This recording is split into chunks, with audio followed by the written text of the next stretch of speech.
The state of Louisiana recently passed a law requiring the Ten Commandments to be on display in every classroom starting in January.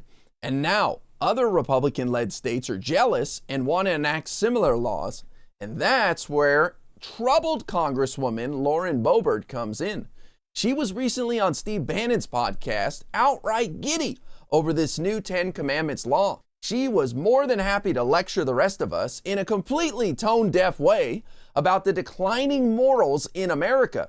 And she had some thoughts on which one of the Ten Commandments was really triggering the left and why. Wait until you hear the hypocrisy in her statement. Lauren Boebert is the last person that should be lecturing the rest of us about how to act in public. This is the same woman that late last year got kicked out of Beetlejuice the musical because she could not act appropriately.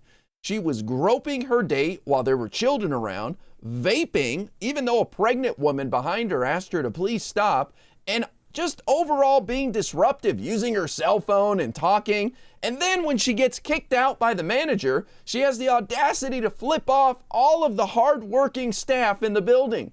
And security video from a weekend performance of Beetlejuice, where the Congresswoman was kicked out of the theater for being disruptive. The DCPA says she was vaping. Boebert's team denied that, said the haze was from fog machines in the show. That claim goes up in smoke when you see the video. The pregnant woman sitting behind Boebert told the Denver Post she asked her to stop vaping, and Boebert refused. Her one-woman show continued, taking flash photos, raising her hands and dancing, often the only one clapping or standing up in the crowd. Boebert occasionally took a break from being disruptive to enjoy the company of her male companion. He briefly had a grasp on the situation before ushers returned and told Boebert she had to leave. The theater's incident report says Boebert pulled the "Don't you know who I am" card on the way out, appearing to give theater employees the single-finger salute. And then when she was confronted about her bad behavior, she provided a ridiculous response, just outright lying. I understand "thou shalt not lie" is not one of the Ten Commandments, but if you're going to lecture the rest of us about how to act, you should probably follow that simple rule. Watch this clip of Jesse Waters of Fox News try to give her an out, and she refuses to take it. I have apologized to my constituents, will continue to do so. All of those in Colorado who may have felt let down, I hear you, and all I could do is promise to do better, and I certainly will. The best apology, I believe, is changed behavior, and I know that I will live and lead with strength and grace through humility moving forward. What happened? You just had a little too much to drink? No, Jesse, not at all. I was very excited about the actual musical. Huge fan of Beetlejuice. Anyone should go and see the musical if it's in your area. And please let me know how it ends, because I've yet to see the ending. So you were so enthralled by Beetlejuice, you got carried away? A little bit. Come on, who wouldn't get that excited about Beetlejuice the musical that you start groping your partner, vaping, and dancing in the aisles when nobody else is? Who hasn't done that? And while I understand parents can't be held responsible for the actions of their children, they do play a role in the upbringing and teaching of values. And with that in mind, Lauren Boebert's adult son, Tyler Boebert, was recently arrested for 22 theft-related charges. And she had the audacity to go on Steve Bannon's show and lecture the rest of us about what's best for our children. Watch this nonsense. The folks out in your district, what would their thoughts be about, would they be melting down if you had to put 10 commandments in the schools out in that part of Colorado, ma'am?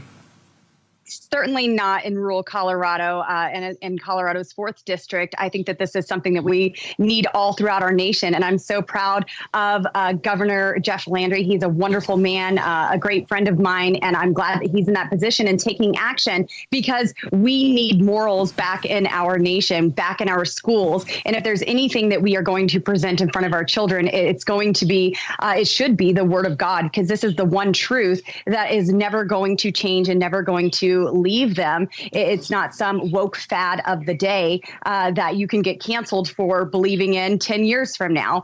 So I don't think that it's bad to have something that says honor your father and mother so that you will live a long life. That is the first commandment that has a promise attached to it. I don't think that it's bad to teach children that adultery is something that you should not do. And also listed in the 10 Commandments, thou shalt not steal. And maybe the left and and some of these politicians are having a meltdown over having that right there listed in our classrooms, thou shalt not steal, is because government hates competition, and they don't want our children to realize that that's something you shouldn't be doing. Wow, good one, Lauren. You really got us. As far as adultery goes, that is rich coming from the Republicans who are about to nominate Donald Trump as their nominee for president.